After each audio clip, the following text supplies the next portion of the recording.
Hi guys, today I'm going to talk to you about joy, and we're going to look at Luke 2, and I'm only doing half of the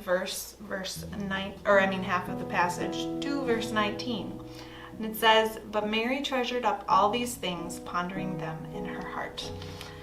And I just feel like joy is really an attitude.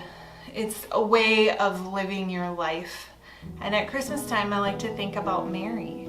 She was unmarried, pregnant, alone in the world, most certainly would have been cast out by her community. But in that darkness, that could have ruined her. And she chose not simply to obey and follow the will of God for her life, but also to do it with joy deep in her heart. To have joy doesn't mean that you're not afraid, and it doesn't mean that you're happy all the time. It simply means that in the path that you have chosen to follow, you're also choosing to have an attitude that says, I have chosen this path, and I trust and believe that God is with me. I think about this verse and how, looking back on her past 9 months, Mary treasured up all the things that God had taught her during that time. She thought on them and she kept those lessons with her.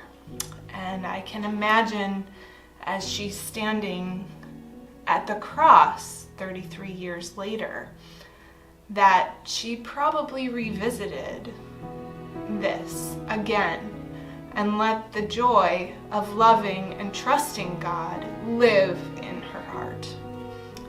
God doesn't promise that life is easy. In fact, he says the opposite.